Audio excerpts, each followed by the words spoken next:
Welcome back to The Desk, powered by Xfinity. I am Gillyweed, and joining me here is Jay Howe, and I am, in fact, standing next to him sitting. For once, I don't feel so tall standing next to you. Yes, you're totally standing here. Yes, sitting. Well, next up, we have a match between Gale eSports, and we also have Brain Power. So that is going to be the winner's match of Group A, or Group B. I mean, it was an exciting day yesterday to see Brainpower come out the way that they did and take down Cloud9. I mean, they looked exceptional yesterday. Let's look at the brackets of both of the groups so we can see where we've come from yesterday and into today. Here is Group A. Earlier on, Team Naventic took out Tempo Storm and Astral Authority 2-1 Panda Global yesterday. Then we saw both of those teams face off where Naventic moved on. Astral Authority dropped down where they took on Panda Global again, but this time with a strong 2-0 in the last match, and both of those teams move on to the semifinals. Yeah, Astral Authority looked really good there, but taking a look at Group B, this is where we're really going to see the rest of the day start to shape up, where Brainpower did take down Cloud9 2-1 yesterday, and Gale yesterday at the end of the day looked absolutely phenomenal, taking on TNC, their team name change. And now we're going to see Brainpower take off against Gale and really see Group B take shape. I gets to see who is going to win the group and get a little bit of better seeding going into the semifinals. But let's take a look at the schedule for the rest of the day. First off, we will have Brainpower versus Gale eSports. Next up, we'll have the losers match, where a lot of people didn't expect to see Cloud9 here for the group versus Team Name Change. And we'll finish the day with the deciders match from this group.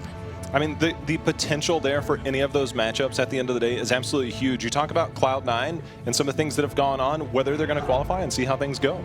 Yeah, the big deal for this is obviously that Brainpower in getting the victory over Cloud9 now puts Cloud9 in a situation where the best they can hope for is to go to the semifinals and hit Team Naventic. I mean, they've got to win out, and we've seen the way that they've held their composure even in tough circumstances. It's a matter of, can they do it again? And they've had to prove themselves a lot lately, Gilly. Well, let's talk about this matchup some more, starting with Gale eSports.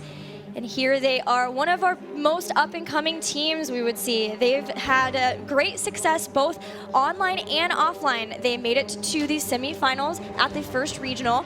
They qualified fairly early on for both of those two, taking out Cloud9 both times. Yeah, that's an impressive resume they've built over the last month and a half. I mean, the amount of heroes that they've been able to pull, led by Michael Udall, as well as the rest of the team, coming together in early April as Fury there, one of the deepest warrior hero pools in the game. That guy is a star on the front line. It really comes down to how long he's been playing. He's been, Crowin, showing off the pick. The Gale Force logo and all. Keeping the serious face. Nice. He's ready to rock.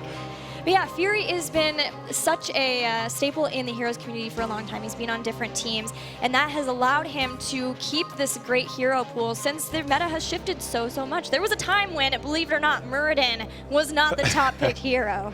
Well, there's Akaface, known for somebody named Brightwing. He's got great play. Do you know that in the competitive scene, he has only lost one game on Brightwing in the last month and a half? It makes sense. He has been loving Brightwing for forever. You even go back to Heroes of the Dorm, the first Heroes of the Dorm, and he played Brightwing in every single game, I believe, of the Grand Finals. And that's really where I became an Akaface fan. Akaface for sure. There was Michael Udall, of course, known for his Illidan play. We saw it on the graphic there. When you see that Illidan is one of their most played heroes, you can look for Michael Udall to make some serious plays on that. Michael Udall, too, has been such an improved player. Of course, he made a name for himself in the first Heroes of the Dorm along with Akaface. But it wasn't until recently that he really started shot calling on their dorm team this year. And ever since then, he has really been trying to improve that for his team specifically. He's talked about it pretty extensively, his progress from basically early March going into April, and then how much he's taken off there. But taking a look at Brainpower, this is one of the teams that, with a little bit of a shift, with Sray coming on, a very experienced member, you can see that they've had a little bit. We see Murd in there, but I tell you one thing, I got a feeling we're going to see some Anubarak today. Oh, I wonder why you think that. First pick every single game in their last series versus Cloud9, but it worked out for them. They're able to make a lot of things happen with Sray. And the fact of the matter is, Brainpower, we weren't sure how things were going to go for them. They had to come in, immediately play against Cloud9, where Caterpillar a long-standing team member for them moved over to. And so a lot of us were wondering how it really would go. Being able to win that match, we actually got to talk to Glaurung a little bit on the stream yesterday, and he was just giddy knowing that they had won that match. And now they're potentially able to make it out of the groups in first place. One of the things that I want to see is how well Gale Force can handle the pressure of somebody like Glaurung, who likes to be aggressive with the hero choices, his drafting, and his gameplay. And these guys can either make or break a fight. And there is their newest member, Srey, right there. That guy you talked about, first pick a Nubarak. That is something that I don't think anybody in the world is doing, but it seems to be working so far. Right. We talked to Glaurung too, and they said that there is a meta that forms when a team scrum each other a lot, and that's something that had developed specifically with Cloud9. We don't necessarily know if they're going to highly prioritize a Nubarak in this match with Gale Force eSports, especially since while Fury does have that big hero pool, we haven't seen a Nubarak really from them. Iacona is known for holding on to those talents, playing some killer supports. One of the more interesting stats that we looked at is he actually has they have lengthy games, but he's not necessarily there.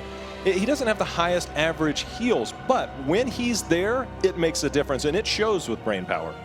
I think maybe some of that comes into, they've done had a time where they've done a lot of Tassadar Tyrande, and he's the one who plays the Tassadar. And that's something I talked to him about. He said he really likes playing Tyrande. She's one of his favorites, but they have a lot of Tyrande players. Faye made a name for herself with Tyrande play. Cothenluck also likes to play Tyrande. So when they draft Tassadar Tyrande together, he gets the short end of the stick and plays Tassadar, but he said he was doing some things to try to make it more fun. Well, we'll see exactly what they could do. Sky Temple, I believe, is going to be our first map, and this is going to be interesting because it's a matter of Sky Temple being one of the ones to where we saw just in a set earlier, the proper rotations, the proper, I guess, knowledge towards how to rotate and take care of those structures really won the game, and whether these teams are taking note and what types of strategies they've evolved with as well. Yeah, there's been quite a lot of Sky Temple just in general. The interesting thing that I have found is looking at the first regional to now, we had so many Shrines games. Yes. And Shrines has really not been, I think we've had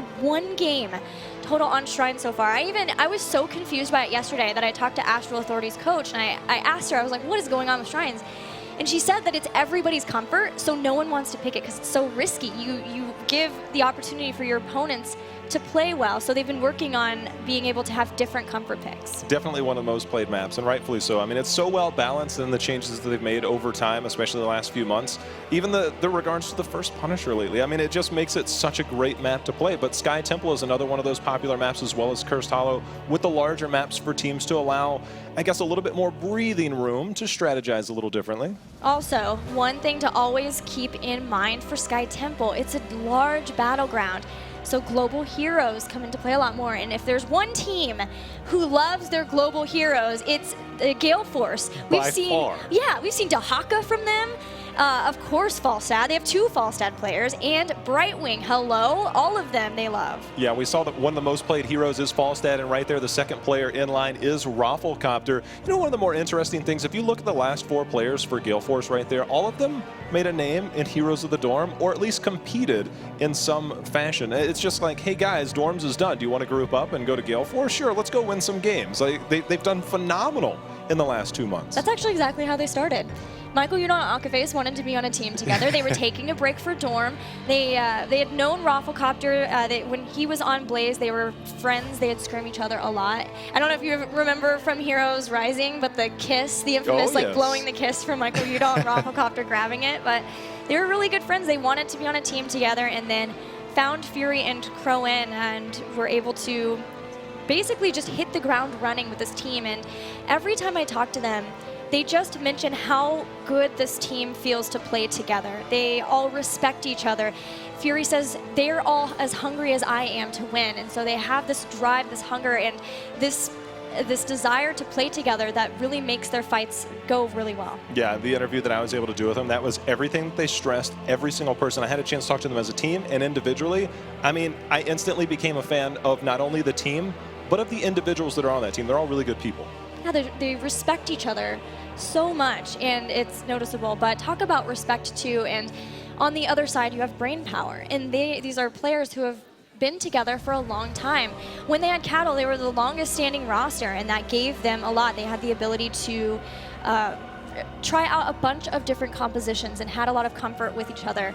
Now with Srey, he came in, we had a question about how things were going to go, and it's been going well, and a lot of it Glau attributed to how they could shot call. Glaurung's back on fully shot calling, and then it gives Srey the ability just to focus on team fights and who they could focus. And for bringing him in so late, it was great yesterday. Yeah, I mean, when we talk about bringing him in so late, it was literally like, what, a week ago, a week and a half ago? I think right at 2 weeks. I mean, it's been crazy the amount that they've been able to adapt. I had a chance to sit on some of their scrims, and I was just really impressed with the way that they were able to, come together. That speaks to the experience of Srey, who's been around for a while. He's been on some top teams, and he's right back in it again here in the competitive scene and winning the first set. Moving on, trying to get another step further. Well, guys, we are going to be right back with our draft for game number 1, so stay tight.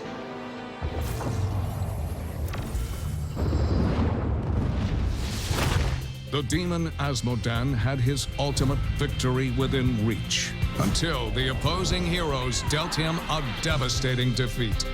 Asmodan went back to the drawing board and rediscovered his love of the game. The Lord of Sin became the Lord of the Slam. This is my house. Let's see if you've got game. Oh, there it is. Dude, welcome to my jam.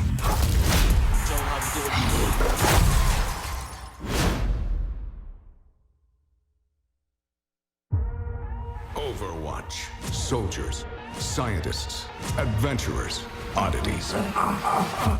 Playtime's over.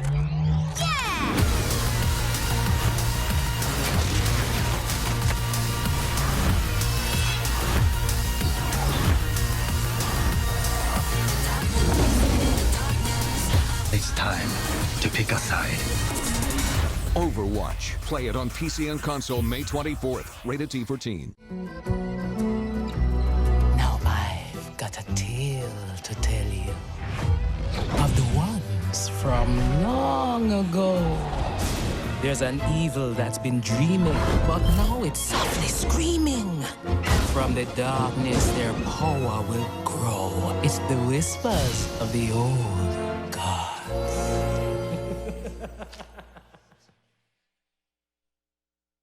Hi, friends, and welcome back to the North America Summer Regional number 2 here at the ESL Studios in Burbank.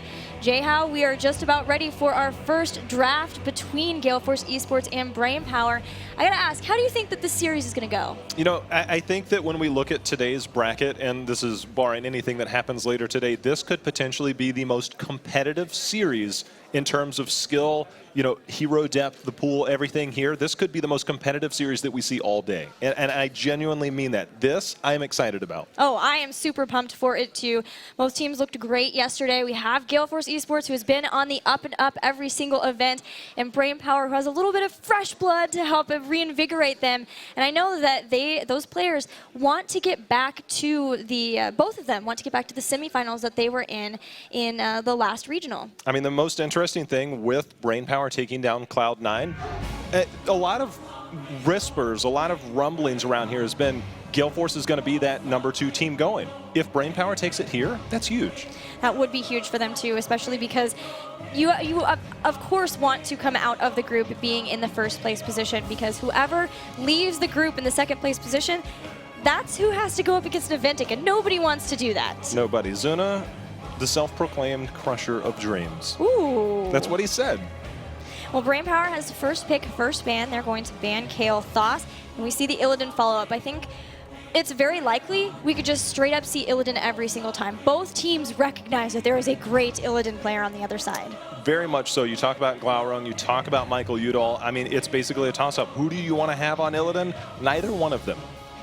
Well, Tassadar is the pick, and we've been seeing more and more of these first pick Tassadars, recognizing how strong he is, enabling more brawling from the team. Gale Force grabs Rhaegar and Sonya, so still a lot of Sonya remaining from today. I'm really curious if Brainpower is going to go ahead and fall into, hey, let's go ahead and make sure and pick up Uther, or whether they've got something planned with this. We've seen some Tassadar Tracer being played phenomenally by Equinox today. Anubarak already picked up Gilly. Are you sure that they don't want this to be banned out, or are they actually worried that it's going to be banned out against them now? It might be, since they've shown it so much, if that is their concern.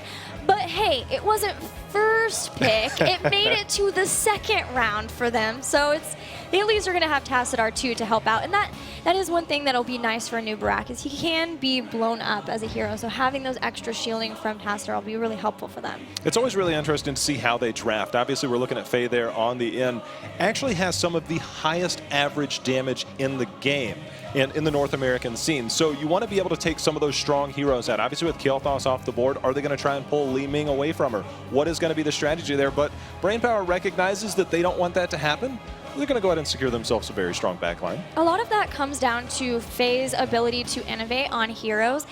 She was the one who I first saw playing the full orb build for Li Ming, which obviously requires you to have impeccable position to get those max range orbs, and she was able to do that. She has been long known for being able to do that with heroes, playing different builds with Kael'thas in the past too, and that's been able to allow her to just, again, another person who's been in the scene for a very long time.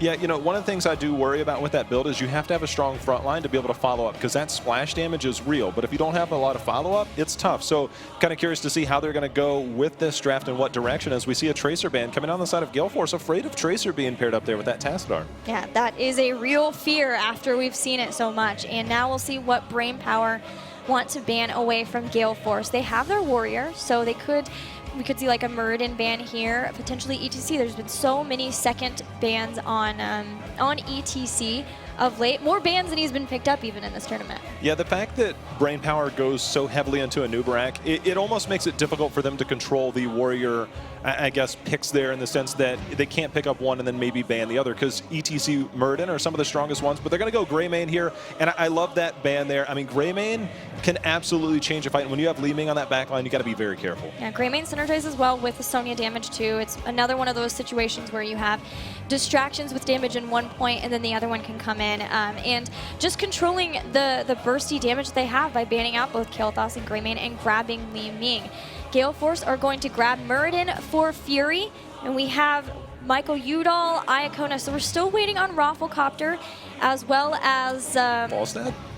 yes, and Crowin too. Who is Crowin going to play? So I actually like grabbing Li Ming early on, not just because for Faye, but because Crowin is a Li Ming player. Yeah, very much so. Falstad being picked up, we know that's a huge pickup for Rafflecopter. Gil, you talked about it during the team intros. The fact that Gale Force loves to have some type of global mobility. Now, what do they do to follow up with this? They already have Rhaegar. Are they going to try and secure that backline even more? Will we still see Zul? But on the side of Brainpower, that is Zeratul going into the hands of Glauron. They played Zeratul yesterday too, and it worked out really well for them. I think that was still the one that they were able to win. Yes, they won with Zeratul and Tracer. And what he said was you couldn't pick up like block talents against Tracer, because she just melts through them, which makes Zeratul's value increase. So you're going to get Zeratul and Uther to add to Divine Shield. There's a lot of potential to just instantly take someone out, especially if they can find some of the stuns. I'm curious what their response is going to be. Zeratul, we saw it in a game earlier, the Void Prison basically isolating that entire front line, allowing them to blow it up. And you talked about the fact that Li Ming has so much burst potential. If those heals aren't there, what's going to be their counter? And I think right now with this 5th pick, this is their opportunity to really solidify what is already a really good draft. And Sylvanas there, I absolutely love Gale Force's draft right now. I think it'll be Crowin playing Falstad, but I'm not for sure. Yes, and Sylvanas will be played by Rafflecopter. And so now they have the ability to siege structures down. They have a little bit of global presence, which they always love. They have some brawling with Sonya. It's a lot of things. With maybe the exception of Sylvanas, I know for sure a lot of comfort picks for them, but I know that they have done some Sylvanas play before too. I love Brainpower because it's like the tale of two drafts when you look at Gale Force versus Brainpower. Gale Force, this is as meta as it gets. Brainpower says, we're going to do our own thing on this side. We're going to go Zeratul. We're also going to go some Manubarak. We're going to have a little bit of fun with our drafts. I absolutely love what Brainpower does, and this is the type of strategy that works for them, and not many other teams can really have the flexibility that they do. Yeah, that's a great point that you make, Jay, how Brainpower does best when they're playing to their own style, knowing exactly what works for them, and that's Zeratul. The Leemings there, they of course have Tassadar again, per usual. That's a big one for them, and Anubarak bringing that back too. And we'll see how this is going to work, their styles versus kind of the same style of Gale Force too. I looked up and they do play quite a bit of Sylvanas, so it's kind of the same thing, a lot of comfort for them as well. Sylvanas very strong. We'll probably see her in the bottom lane early, and we'll see how it stacks up throughout the fights. Obviously, when you talk about that wailing arrow that comes out, could be huge. Well, here we go. We're getting ready to get into game number 1 between Gale Force and Brainpower. In the blue will be Gale Force eSports with Fury playing Muradin, Rafflecopter on Falstad, Michael Udall playing Sonya, Akaface on Rhaegar, and Crowan playing Sylvanas. And for Brainpower, that's going to be Faye on Li Ming, Calthan Luck on Tassadar, Iacona on Uther, Srey on Anubarak, and Glaurung on Zeratul. Let's get into game number 1 between Brainpower and Gale Force eSports. Well, Sky Temple, Gilly, this is always makes for a very strategical back and forth between teams. And I love the calls. We saw, some really good calls in some games earlier. And I'm really curious to see these teams if they can replicate the similar rotations. Yeah, decision-making around the temples, especially in the early game, a lot of times comes down to who has the stronger composition in the early game. The top temple allows you to get better positioning for your bruisers right before the second temple phase, but the middle one will give you more experience if you can get the whole thing with tower. So it just depends how much you can get done, but Gale Force is rotating up to try to take advantage of that early Sylvanas and get a tower kill. Yeah, this is something we see quite often when you have that type of strong composition. We see that being warded off just a little bit, recognizing the rotations possibly coming up, but they're going in. Glaurung got to be a little careful there, Gilly. Fury spotted out the Zeratul, he sniffed him out, and Glaurung did have to blink away, but now we see the team starting to get back into their lanes. Sonya will be moving down, and it looks like it'll be Tassadar versus Sonya in the solo lane in the bottom, trying to make some headway there in preparation for the next temple phase. But the rest will be moving back and forth, trying to get control of that watchtower just to get ready for the first one. I love the fact that they're putting Sonya down there. It allows them, as the Impale comes out from Srey, trying to dive in just a little bit, stunned from Fury. Not a whole lot of action going to happen there, but Zeratul is like, yeah, I'm good. We'll just go ahead and back off here. Fury has been playing a different talent build for Muradin that we haven't been seeing from anybody else. Everyone's still going mainly for the Reverberation and the Thunderburn, but he's been picking up Stormbolt talents. He gets Perfect Storm at level 1. Now with that, combining with the Infused Hammer before, it not only reduces the mana cost, but also if he can continually hit heroes, it's going to do more damage. And even getting Sledgehammer at level 4 to do some siege damage of his own. We'll see how that pays off as the first temples are going to be active right about now. We're going to see the trade-off. Sonya staying in the bottom, Tassadar possibly rotating up, but this could be an even trade on the first phase here, Gilly. Now, I like that because Gale Force got some damage done on towers, they are prioritizing getting this top temple.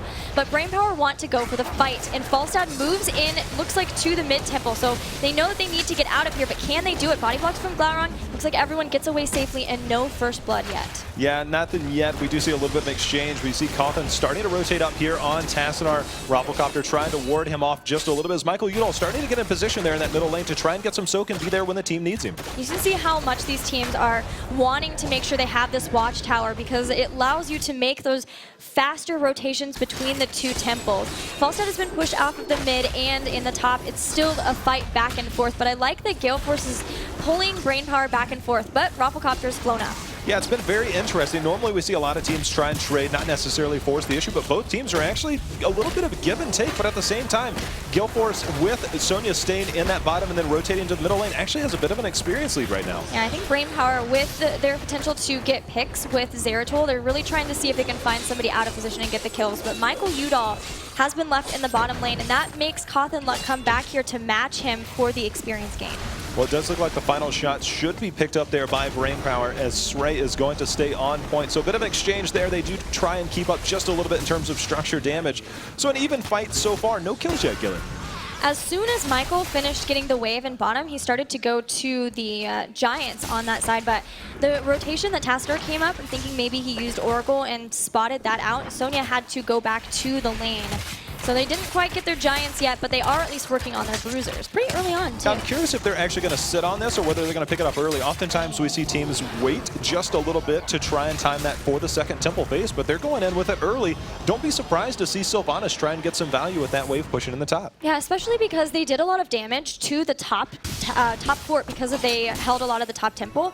So if they can take this down now, get it right now, then they've already taken out that fort and can rotate faster to have the better positioning for the bottom temple. Well, Brainpower does recognize this. They're bringing up the rest of the team as Zeratul starting to rotate up as well to contend in that middle lane. They don't want to give up too much soak, but they're forcing the rest of Brainpower to rotate up, giving the advantage. But Rafflecopter in a bit of trouble. Glaurung is going to be able to get away very low on both of those heroes. All these players and all these 1v1 tournaments have been practicing their 1v1ing, you could tell. But nobody comes out of that. Still no kills, J-How. How interesting. Not at all. Oh my goodness, Glaurung just barely able to get away. Fury looking for the kill, not able to get it, but very even so far. Will we see that rotation towards the bottom? There's Rafflecopter flying in for the siege camp at the bottom left to pair up with Sonya and try and time this. Icona waiting on whether or not to get cleansed. I think it's very likely that we'll see that, especially with how much we've been seeing people cleanse out of the Mighty Gus to make sure that they can keep the aggression on. Yeah, of course, he tends to do that thing to where he kind of sits and waits. They spot Glaurung, but his blink is up. He gets over the wall safely. They're going to try and push in, but the second Temple phase about to be active here, Dylan. Experience pretty close, slightly favoring Gale Force, but Gale Force is going to grab the Watchtower and may keep Falstad up in the top lane to try to get that fort taken down. It's only Uther up here, but the Bruisers have been grabbed to try to push back that lane and keep that fort nice and safe. Rafflecopter can always fly down, but they have to remember that it takes some time. You can't fly straight from there. It's such a long map that does make it difficult. Crowan taking quite a bit of damage. He's going to have to drop back. Hopefully he's got the well tap there. Neither team getting a huge advantage in this bottom lane, but the Temple's starting to be channeled here by Sray. We're going to see how these teams start to rotate as we see Murden trying to stay middle. Rafflecopter up top there on Falstad. When's the rotation going to happen? Sray's a nice good hero to have on the Temple because he can always burrow charge out if Gale Force get aggressive down there. Yeah, he's stolen quite a few of the shots. Oh, Glaurung keeping tabs on Rafflecopter. He's going to start to fly and will get away. Now Glaurung has to run down here, but uses the Vorpal Blade to move quite a ways down. Wow. Clutch plays. That is impressive. That is when you know they know what they're doing, and Glaurung continuing to be a menace on the backside. They're pinging, recognizing he's there, but you still have to be very careful. The amount of damage that can come out from Zeratul is absolutely scary. Gale Force want 10 before they get into a fight, but at the same time, that's just allowing Brainpower to sit on this Temple. Yeah, I mean, they've been sitting on it this entire time. Fury starting to rotate down, trying to contend with the Battle of the Warriors, but we see Faye continuing to land those skill shots and the magic missiles and the arcane orb. Faye is just being an absolute terror right now on Li Ming. Faye has long been known for being able to hit money skill shots, which is why Li Ming is such a terror for her to play. But now Gale Force getting the final few shots from the Temple, and it was largely because they were about to get their heroic abilities. Brainpower recognizing that, respecting it, just backs off. Yeah, the threat of 10 is definitely real, and they got a huge amount of value out of that Temple. As you can see, they've basically stayed toe-to-toe, regardless, giving up some of that soak there from Falstad, staying with it, but the party bush is here. Glaurung in a little bit of trouble, but they're going in,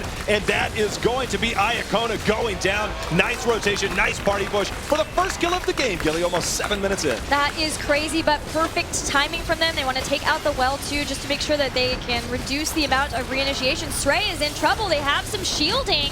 Yeah, the Void Prison is in. Hopping into that is Sonya trying to make sure he stays alive as Michael Yudo, but Glaurung in a lot of trouble. He does blink out, but a nice dwarf toss over by Fury secures the kill. But Faye with the disintegrate in return isn't going to be able to get a takedown, so a nice win there for Gale Force. They take the win, and they get into a fight just before Brainpower gets their heroic abilities. Had Brainpower been in a position just a little bit further in experience, maybe Iacona could have defined shielded himself. But because Gale Force found the perfect spot to grab him, they are going to get an even more experienced lead, now a full level.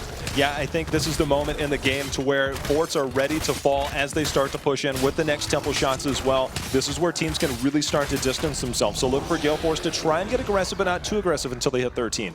Now with all of the Anubarak play we've seen, it's all been Locust Swarm pickup, trying to give yourself a little bit of self-sustain through those fights, especially if people start to group up. And there's quite a few melee on Gale Force eSports side with Rhaegar maybe being in there too, although I'd be scared to jump in there as a dog. I don't blame you one bit. Using Sylvanas and the camp to go ahead and push in, take down a fort. That's going to be a little bit of experience in their advantage.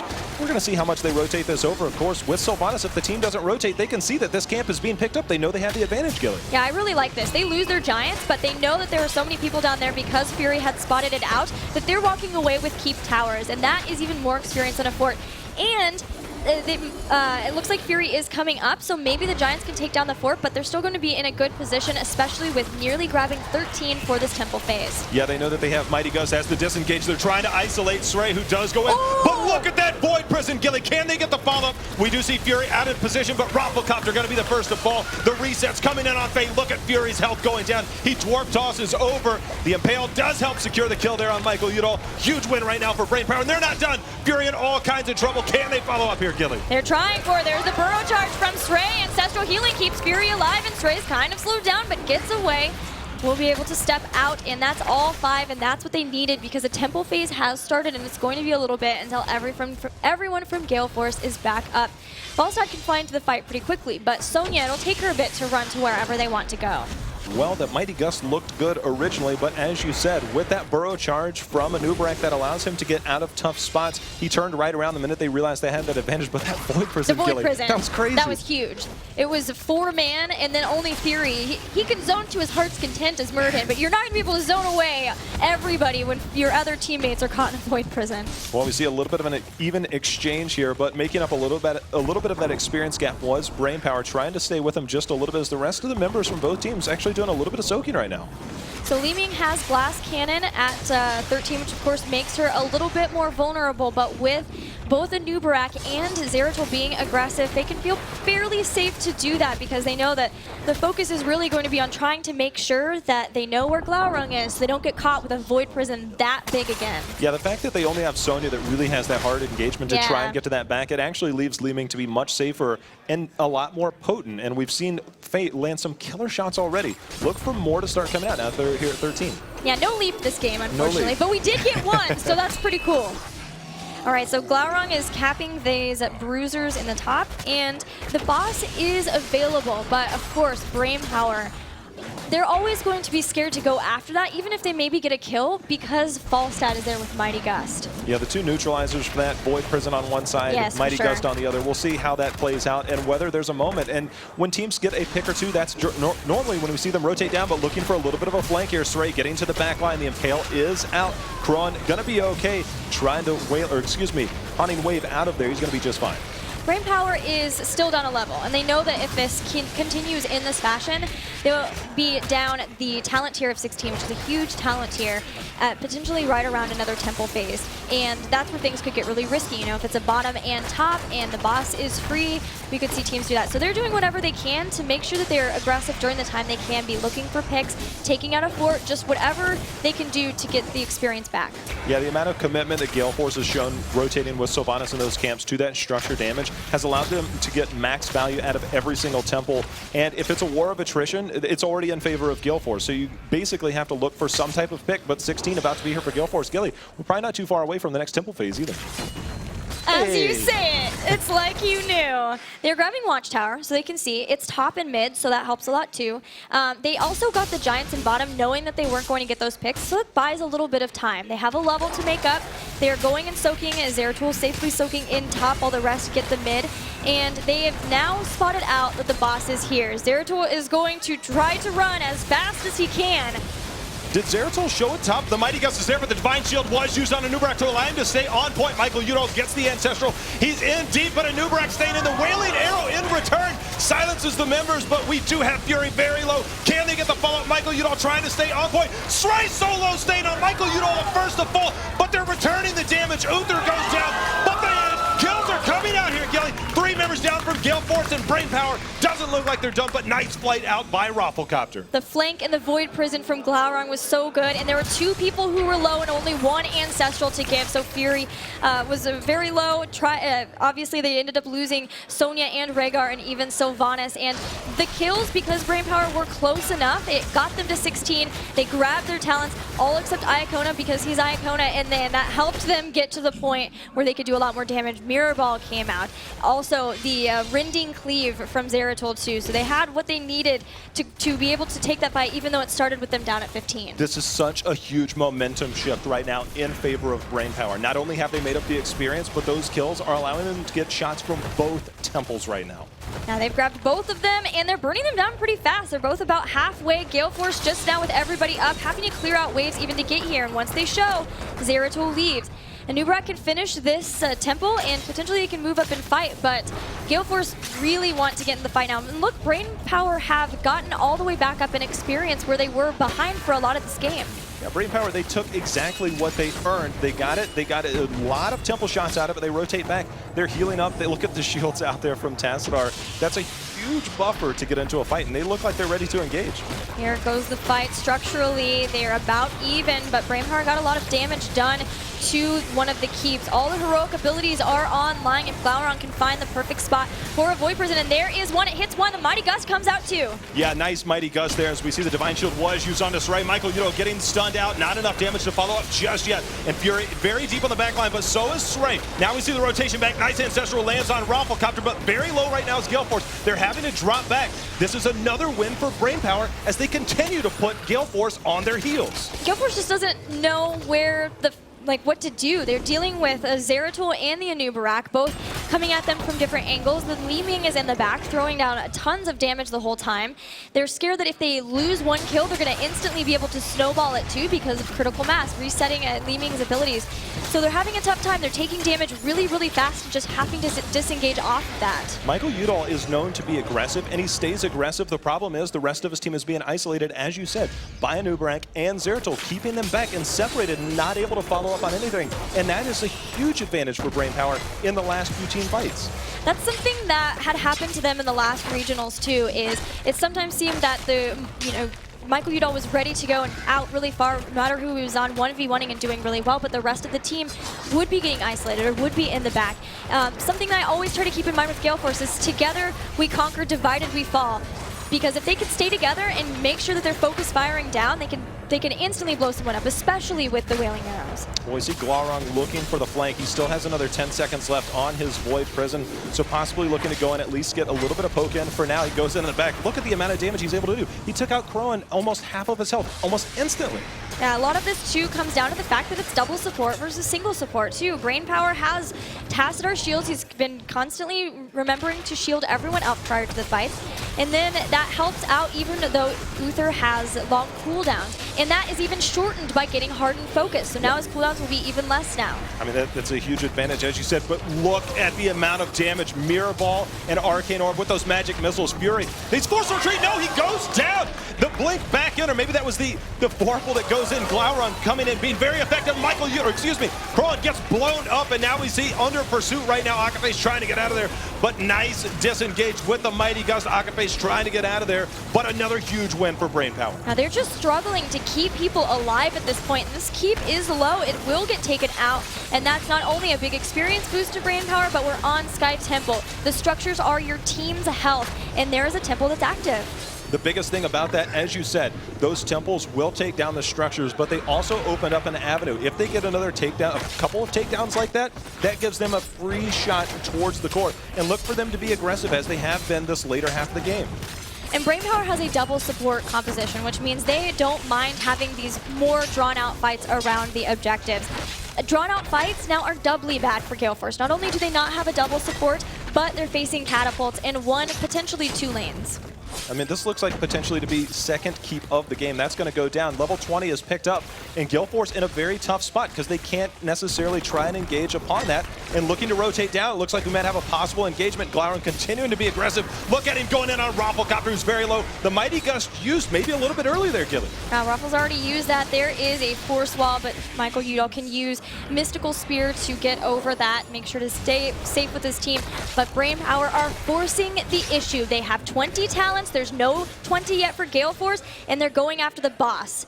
I mean, the fact that Falstad just uses Mighty Gust means they can't take this. They can't necessarily force them off. Rafflecopter now being called upon to fly down, but he doesn't have the Mighty Gust. But Fury doesn't want to give this up. Void Prison leaving Fury isolated. 3 members stuck in there for Gale Force. Michael Udall and Fury deep on the back line. Fury taking a bunch of damage. Look at Faye continue to poke. The Ancestral has landed on there on Muradin. Michael Udall being forced back on Sonya, but Glauron going in. Down goes Michael Udall. Will we see another fall here, Gilly? Yeah, the Impale hits Crow in, and he's using what he can to get away. He and Akaface are just trying to get back. They really need to not lose very much more, but I'm not sure what they can do without 20. She uses Haunting Wave to get back. Akaface still alive, gets hit by the Impale, but back behind the keep, but they will work on bringing this keep down, and right behind them is the boss. I mean, this is huge right now. That boss has had no resistance. Fury trying to ward them off. This is a full health boss. This keep is about to go down. Gilly, this is a tough spot. Brainpower looking to finish. They are. They've got a very healthy boss still, indeed. Gale Force almost has 20 talents, but I'm not sure what they can possibly do, especially with Sonya still down. Mighty Gust is back up. Rafflecopter taking a bunch of damage, but he is going to be able to get out of line. We do have the Mighty Gust still available. They're going to need this for the disengage. The shield's going down. The health of the core dropped to 60% right now, 50%. Will we have the disengage? 30%. This is going to be GG as the boss helps secure game number 1. GG's and Brainpower pick up game 1 in this best of 3. Now 1 game away from getting to move on. Getting to take a breath too. You know, we talk about getting a first place out of your group. It's an extra set of games you don't have to play and show any strategies to your opponents. Look at the grin there on Sray. He's like, I feel pretty good about that game. A Nubarak. I got to play a Nubarak again. Yay. Feeling pretty good right there. Brainpower, talk about a tale of 2 halves. The second half of that game was completely dominated by Brainpower. Yeah, the first half, it went a long time before we even really had a kill. It was slow, but here you can see the heroic abilities. Brainpower is a Sray going in there, but the Void Prisons were just so important. The fact that, I like that we slowed this down even.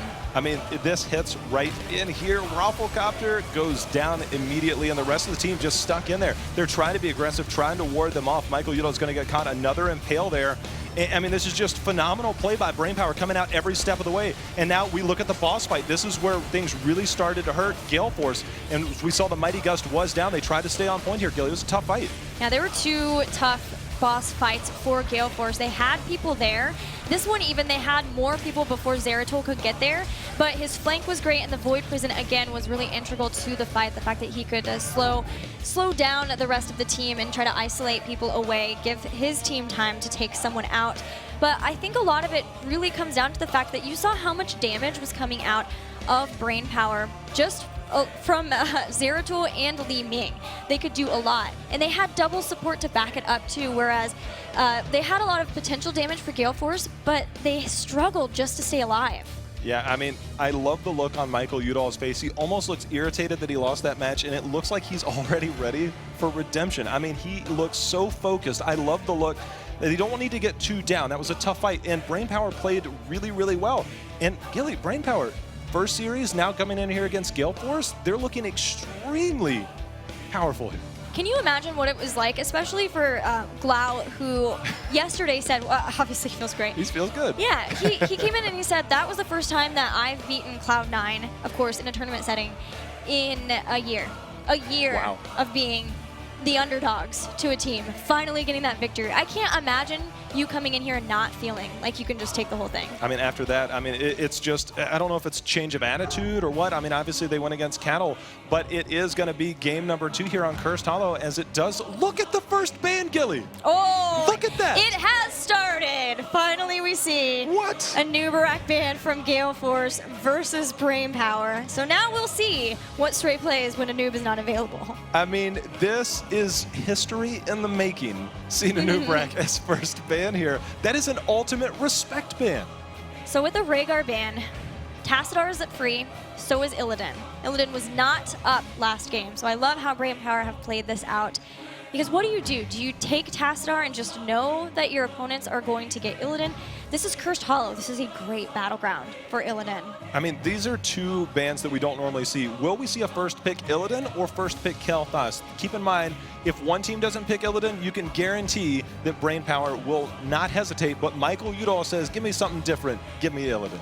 Yeah, when it comes to Kael'thas, I think Gale Force would prefer to have Li Ming, to be perfectly honest. It's not You're that right. Crowin can't play Kael'thas. It's just that when you have someone that you are that comfortable with, if you can get him, why not? But Brainpower, they have Faye. Faye loves Kael'thas. They're going to grab him and Tassadar away from Illidan. Can we see the battle of Crowin versus Faye? Li Ming versus Kael'thas. Look at that. Look how quickly they're moving through this. With this different band strategy, they know exactly what they want. And these are all very strong picks for both teams. I love the Rhaegar too because they know that Gale Force is still going to be tempted to get Illidan. So what do? We take things away that bolster that. They can't pick Illidan and Tassadar because we're going to get Tassadar in our round. We ban out Illidan, and now they're taking Brightwing away too. And that means Brainpower has Uther in their hands to pair up with Tassadar. Who does that leave Gale Force with? That is a scary prospect when you have Brightwing off the table. Uther and Rhaegar already going to be one banned, one picked up, Tassadar picked up. That leaves you with Tyrande and who? Or who solo heals Illidan? This is brilliant strategy by Brainpower. It's great. It's brilliant. so good. Now, ETC is going to be banned, so Gale Force at least are going to say, we have a strong warrior, so we're going to take out ETC. And Karazim. now, yeah, so Karazim is maybe one. Man, I don't know. Karazim probably, because we're talking about Akaface. He does play Karazim. Do they do like Karazim Abathur? Ooh. Is that what they want to put this round on? I mean, they lost game one. Are they going to play it safe or are they going to go for the home run? I mean, that's the biggest question is, do they feel that way? But picking up Zeratul once again. Gilly, I think I might have talked about this earlier, but Zeratul in the competitive NA scene in the last 2 months has lost a total of 3 games. Yeah, he's a sleeper 3. pick for sure. He's not lost very many games. He's been played not a ton though, right? So it's obvious that we It's could enough to matter. be seeing, yes, oh yes, definitely. It's more like we could be seeing a start of a lot more of him. I mean, there was a while where Zeratul was there. He took a little bit of a nerf, and everybody fell off, and then he kind of came back a little bit. And he tends to pop up at tournaments like this, and going directly into Karazim is going to be Gale Force. Do they go Tyrande on that back line to get some extra damage, get the Hunter's Mark to be able to burst somebody down? But Zeratul, This is tough. This is a tough spot for them to be in. she has no escape. Uther She's at least super has squishy. vision. I mean, not Uther. Karazim has some vision. Well, it's at taking 7. Foresight. Yeah, I mean, do they want to pair up somebody that might have a cleanse that could go well with Karazim, or are they just going to go solo Karazim? I mean, this is an interesting matchup. Zeratul versus Illidan. It's something that I saw quite a bit, is when somebody would pick up Illidan, other teams would pick up Zeratul and say, okay, we'll trade. In Zeratul, they have Tassadar, so there's no hope of not only Tassadar shields, but Oracle to help out with vision and being able to reveal Zeratul. They have Divine Shield. They have so much for him. We're just waiting on who Srey will play, but Gale Force, they know this is a strange predicament. They're in a pickle. I mean, I almost feel like Brainpower baited them into that. The fact that they picked up they Murden did. with that second round of picks basically, I guess, threw a huge wrench into Gale Force's draft. I mean, that was such a huge draft play. I mean, if Brainpower wins this game, it comes down to the draft. Well, going back to an old standard, grabbing Falstad, and now who will Srey play? When he was on Timbo, I think he played a lot of Johanna. Johanna is one who is still available here. There's no ETC. He's been banned. Murden has been grabbed. Tyrael is free, but Arthas. The return of Arthas is real. And Gilly. again versus Illidan. At 13, he has the attack speed slow with Frigid Winds. I have to say, Brainpower played this out so well. Things are looking really good for Brainpower. They took down Cloud9. They are 1 up on Gale Force right now, looking to move in, continue to move into the winner's bracket, and move on to tomorrow. I mean, or excuse me, later today. I mean, this is just right now. Brainpower looking so good. And Cursed Hollow, I mean, there's so much playmaking potential. 2 bosses on this map. I mean, this is I told you, this was going to be a phenomenal series. I would not be surprised if we go to Game 3. I wouldn't be surprised, and I wouldn't be sad, because that would be super fun. But still, it's on Gale Force eSports to get us there, Jay-How. And with the way this draft went, Brainpower showed they have a lot of power in their brains to get here. Cawthon warming his hands up. He said, I'm ready. Just give me the game. Let's I'm ready go. to play some Tassadar. Tassadar, surprisingly, he's so sneaky. He does a little bit of damage. He's got his shields. He's got his force walls. He makes so many plays, but he's like the most underappreciated hero of the bunch. It's up to Li Mings and Kael'thas to really make things happen. When you get some good force walls, though, that's when he shines. But here we go, guys. In the blue is Gale Force eSports with Fury playing Muradin, Rafflecopter on Falstad, Michael Udall playing Illidan, Akaface on Karazim, and Crowan, of course, playing Li Ming. And in red, once again, is going to be Brainpower, and that's going to be Faye on Kael'thas. Calthan Luck on Tassadar, Iacona on Uther, Srey on Arthas, and Glaurung once again on Zeratul. So get excited because here comes game number 2 between Brainpower and Gale Force eSports. Cursed Hollow, Gilly, game number 2. Gale Force does not want to go to the losers bracket. They are deemed basically the I guess, second right now to Naventic, and so far game number 1 didn't look that great, especially late game, but they have experience, they have talent, and let's see if they can turn it around here in game number 2. And of course, they have some comfort picks, but again, I'm worried about how things shook out in the draft. Brainpower has shown that they are really doing very well, especially in the way that you guys have voted in the poll. There's still time for you to vote, so make sure you use the hashtag HGC and tell us who you think is going to take it. I mean, I actually didn't expect it to be that much of a disparity between the votes there, but keeping an eye on Glaurung coming over trying to steal that vision, not so much. Okay, this Arthas build I really want to talk about. So Srey, don't get too aggressive so I can actually talk about how cool your talents are. He went for Frost Presence at level 1, which means if Howling Blast hits a target, it reduces the cooldown by half, so 5 seconds. It's something that I saw Caterpillar playing with, and I really loved it, and I asked him about it. He was playing in the second warrior position, and he just said, I think it's the only talent to go. You have so much control with how many times you get the roots. And later on, he even took Trail of Frost at 13, so we'll see if he follows with that. Or, of course, if we have Frigid Winds to slow down attack speed. Yeah, that'll definitely allow Srey to make some plays if he can land those. It's contingent on somebody landing those. As we see the laning phase here, that's going to be Illidan going up against Kael'thas in the top lane. It's kind of an interesting trade. Not something we typically see 1v1. Yeah, that is a strange one, but at least Faye does have gravity lapses if she gets in trouble, can hope to land those, but we'll see, you're trying to play pretty safely. She also went for Felon Fusion. We have had almost exclusively Mana Addict as of late at level 1, but Faye doing Faye things, marching to the beat of her own drum and grabbing Felon Fusion, not only for some self-healing, hello!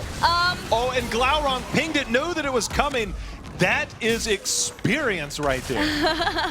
But he gets away. No first bloods yet. And Kael'thas will have the increased ability power, which is, again, even more damage that she can put out in a bursty style like that. No sneaky business today. Too much experience going around. That's why I love these teams. Sometimes they're cautious, sometimes they're aggressive. And when they're aggressive, a lot of times it makes it a little bit easier for people to counter because they realize, hey, we know exactly what you're doing. That shows that they have been around, they know what they're doing. 2-minute mark, siege camps are up, other camps are up, and they are focusing right away. Illidan not heading there yet. Instead, Gale Force are being sneaky, going after their bruisers. So they're going to have those pushing, which means the next phase they could have the Giants. So just trying to shake things up a bit, maybe throw Brainpower off in the laning phase. And now we see the first tribute is spawning. The camp has been picked up in favor. The siege camp on one side, the bruiser camp going to be picked up on the other. It's normally something we see the siege camp, especially if you can get the tribute to spawn on your side of the map or at least far away from where your minions or your camps are going. But first tribute spawn here, Gilly.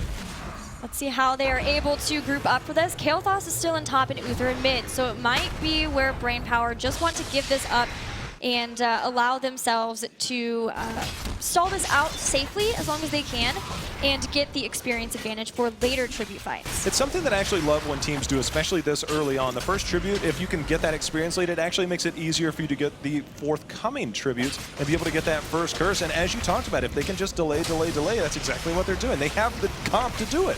Srey, just as long as he keeps hitting these Howling Blasts, can almost just interrupt them by himself. There's a good Death Coil too, but okay, Gale Force have had enough of this. Srey is going to get pushed back as Rafflecopter comes in.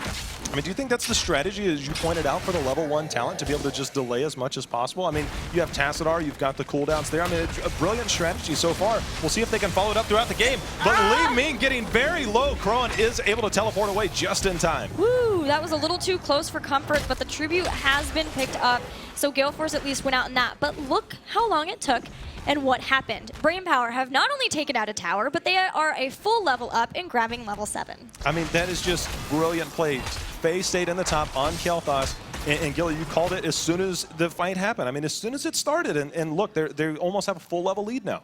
Yeah, they have it's amazing. With that Frost presence, Brainpower actually have a lot of safe poke between Deathcoil and that to try to take those and make those go as long as they can. It used to be an interesting thing because a lot of people would take Johanna to be able to get that shield glare in there and continue to poke, but Arthas team tends to be a little bit more favored in the new meta, and it looks like he's got a little bit of tools of his own.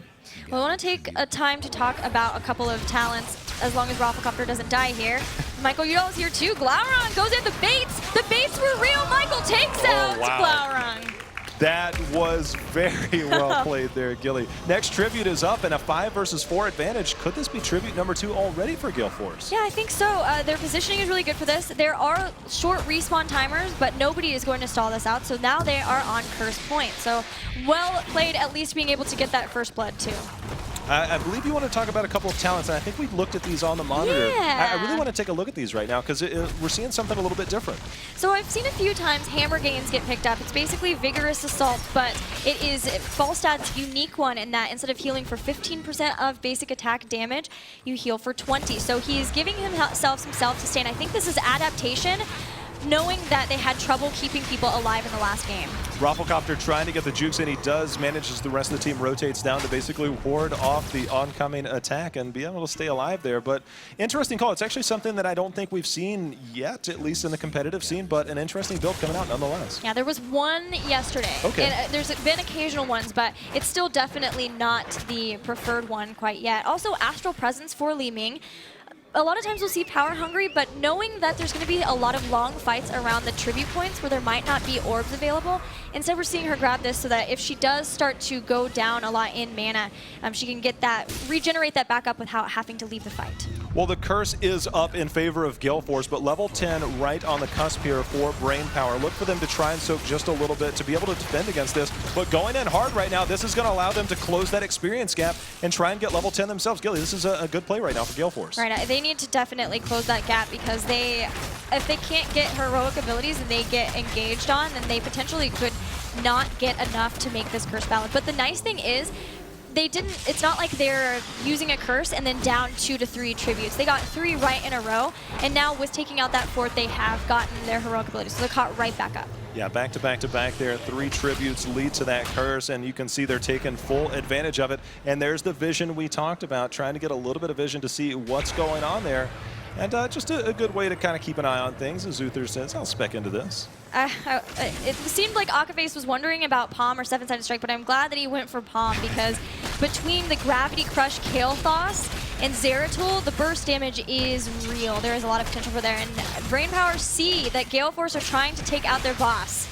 Well, Falstad, remember, does have that Mighty Gust. We actually saw a little bit of that play before, and we are going to see, oh man, this is going to be a huge fight as Dwarf tossing over is Fury, but Glaurung staying in full assault.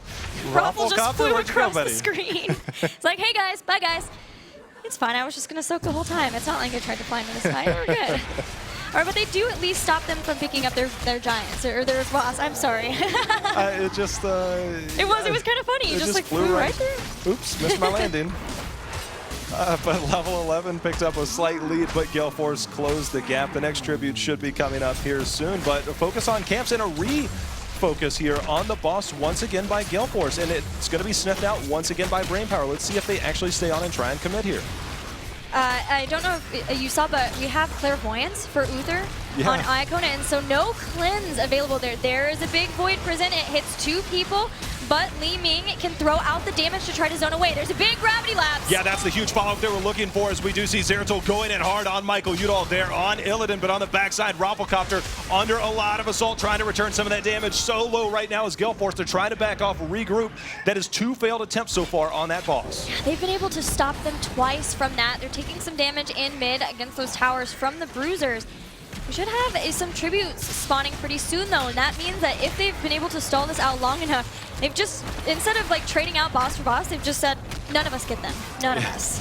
We're not going to give you yours. You're not going to take ours. We'll just continue to fight here. And you see the priority towards the rotations, trying to keep an eye on everything. And right now, Brainpower just has such a strong comp to be able to get that burst damage in. And it's basically keeping Gale Force back from trying to overcommit to anything to where normally we'd probably see them stay in and commit to something like that. I thought they were going for the boss because Void Prison's down, and especially since they see Zeratul up in the top lane.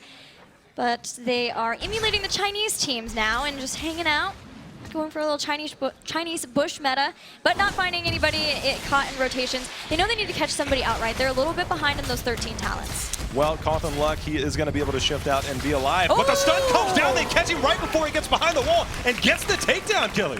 That was a Tassadar, but no prescience yet. Right before 13, realizing that they could do that where normally it's not a thing you can do versus a Tassadar. Well, that basically sets them up there, instantly going for the boss. They know that they have a 5 versus 4 advantage, and there's nothing that Brainpower can do about it. They're finally getting the boss. There's Clairvoyance. Yep, it's showing them at the boss. It's also, obviously, the tribute is spawning right by there. Gale Force don't have 13, but Brainpower does. Brainpower has not even started the rotation up to their boss at all. No, and that leads Gale Force to continue to go ahead and rotate up. They're still not 13, but they don't care. They're starting to take a little bit of control of the map by getting that boss, and now they're rotating up instantly. We do see Glauron continuing. He'll be able to scout this out, but will his team be able to rotate? They're showing on the map on the bottom. Glauron doesn't even go. They probably already know Gilly. Yeah, there's a fairly big wave of minions in the mid, too, and I love that Falstad is continuing to push with this, taking out the well here. Glauron maybe doing some damage, but the well will get taken out, and all this time his teammates are at the boss, so he always could fly in for the big Mighty Gust to secure it if he had needed to. But of course, Brainpower dealing with the boss on one front, a Falstad on another. They're just gonna have to let this second boss go too. Well, they're gonna go ahead and rotate over, try and get some early structure damage in to try and make more value out of this boss. And you can see they already took down one tower, did quite a bit of damage, and Li Ming continuing to poke away. They don't need to stay too long as we see Fury starting to get caught out, trying not to spread that chain bomb there with that living bomb. Well, they're still behind in experience, so they need to be cautious about this, especially with this flank from Glauron. But Michael Udall, he has spotted it. Wow, the immolation basically says, hello, nice to meet you. No Void Prison coming out on that back side, and now they might see him once again. The hammering is there with the Void Prison being used to try and save him. Disintegrate, can Akaface try and follow up? Glauron, nice blink over. Will they try and stay in pursuit? Metamorphosis making up the ground, takes down Glauron. What a play! They take out Glauron. He tried his best to get away from them, but with that, they not only have gotten Zeratul, but Void Prison too. Wow, that was a huge win right there. Man, so good. I mean, that Metamorphosis play, that was probably the only way they could make that up. But you see a now rotation. They have captured every single tribute, and they're going to get another one here, Gilly.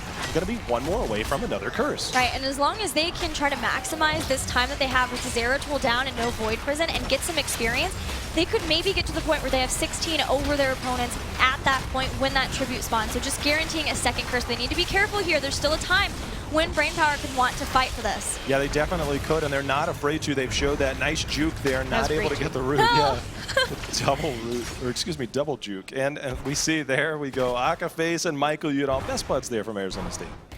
Little BM coming out, friendly BM from the teams. But now both looking at some of their mercenary camps. Again, Falstad doing what he does best and sitting in a lane to soak. Actually, he was going back. Li Ming went back. So they don't have anybody soaking really at this, and that's allowing Brainpower to kind of keep in this. No 16, and this tribute spawning in a good spot for Brainpower. Yeah, it does, and this is a moment where Gale Force doesn't necessarily have to fight. They can wait for even ground, and if things get rough, they already have Mighty Gust to be able to get there. As you said, it's kind of in a tough spot, but look at the damage they instantly get on Glauron. There's a lot of shields here. Tassadar, Cawthon has been very busy pre-shielding everybody to get ready for this tribute fight. The lanes are fairly pushed. Maybe top they could go up, but that is a big gravity lapse. It hits two members, cleanse, gets Fury back out of there. He has used Avatar. Mighty Gust also has been used. Well, the dive over with that friender foe at level 4 allows Michael Udall to get to safety, but Glauron continuing the pursuit. There's the Void Prison. It's back again. Will they be able to get the follow-up? Look for the gravity lamps to come in there from Faye. Look at the damage coming out. Nice palm there, but not enough to save Falstad, as we do see. Gale Force very low. Metamorphosis trying to get Michael Udall out of there. Can they stay in pursuit? They are already mounted up, but no structure damage is going to allow them to get over. Nice follow-up, but not enough. A beautiful palm coming out there from Akaface. They tried to do what they could after the Void Prison, making sure to stay alive, and the fact that they only lost one person is good, but Brainpower did such a great job of being able to split them apart, and Kael'thas, now that he has Sun King's Fury and Gravity Crush, is going to really start to put the hurt on for Gale Force. Well, it's even talent tiers at 16. It's fairly even, but the first tribute finally picked up for Brainpower. Look for them to try and rotate this and get a curse of their own, because if they get a curse, it's probably because they're going to win a fight. And at this late in the game, they can really start to push down some structures, but 3 forts still stand for Gale Force. Along with the Frost Presence that Sray picked up at 1, he did end up going for Trail of Frost, so that increases the range of Howling Blast and also hits everybody in the path. And Cursed Hollow has a lot of lines where people will end up being lined up. It's one reason that we saw Hinder them blast a lot before Mighty Gust really became popular. Well, Sray taking a bit of damage on that front line, not able to get that root, so the cooldown's not there, but nice hit there by Crowan. We talked about the power of Crowan on Li Ming, continuing to land those skill shots with the magic missiles. The fight's going to rage on here. This tribute is highly contested by Brainpower. Void Prison is not up yet, just a few more seconds, and Gale Force know they can maybe try to make something happen before they get to that point, but it is close. They have everything that they need to try to get into the fights right now. Here we go. The Divine Shield is out. The Divine Shield is out. The fight is raging on as Akaface kind of isolated from his team. He does have the Radiant Dash to get back over. Is he looking to bait? A little bit of an isolation. Rafflecopter trying to stay alive. He tries to get the flight out, but he gets rid of the Divine Palm is in. Can they get the follow-up as Akaface? Could he pay for it? But they're turning this around. The Gravity Lab's in on Akaface. Isn't going to be enough for damage, but on the backside, Faye goes down. Michael Udall staying in deep. 2 members down for Brainpower. Michael Udall continuing to stay on. The 3rd member is down. Iacona trying to separate Kathleen to get away. Iacona going to be the next to fall. A huge win right now for Gale Force. Man, Akaface playing out of his mind in that. And they get another kill. That is 4 only Tassadar up, and Gale Force have a curse. They have a curse. This keep is low. Gilly, they have Illidan. This basically enables you to go directly to the core. They're rotating over. They are going for the win right now. I think we're going to see a game number 3. It's going to be so difficult for Tassadar to do anything here, especially since their support is even still up at this point, and they have brought the core down to its health. Tassadar still shielding it up, but that will be it. Gale Force eSports bringing it back and taking us to game number 3. Crowan doing his usual radar thing with Li Ming there as the game is over, but Gale Force showing why they're considered one of the favorites to join Naventic in Sweden. Coming back here, evening the series up 1-1. I was terrified after that draft. I was really scared for Gale Force that they weren't going to be able to do that. They only had Karazim, but Akaface landed some great palms. They had Mighty Gust. They were able to make sure that they didn't lose too much and be able to keep fighting. In Gale Force now, they are both 1-1, and the next winner of this gets to go to the semifinals. Well, we're taking a quick look back at what happened in game number 1 on the boss fight. So we saw, something that happened before and what happened in game 1. We'll probably get to game 2, but you can see this was game number 1 where Brainpower actually made a lot happen. Gale Force basically turned it around, and you can see here in game number 2, Gilly, they really start. This is where we called it. I mean, the bait there, it was beautiful. Yeah, that bait was one of my favorite plays from this, but Akaface's palms, which hopefully we're going to get to see too. The synergy has always been there for Fury and Crowan, and especially no matter what warrior they're on, when Crowan gets Li Ming. I know that they did a lot with Dahaka too, with Drag and the Disintegrate. They have a lot of ability to make sure to call out those targets and instant switch to that. Well, we see the Void Prison on the back end isolating, and you can see this is, I believe, is where the palm is going to come in. Look at that. Look right there. That is absolutely amazing. Akaface is an absolute playmaker. Well, guys, we're going to go to a break, and when we return, we will see who is the winner between Brainpower and Gale Force eSports to go on to the semifinals.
We came to this world as exiles and outcasts.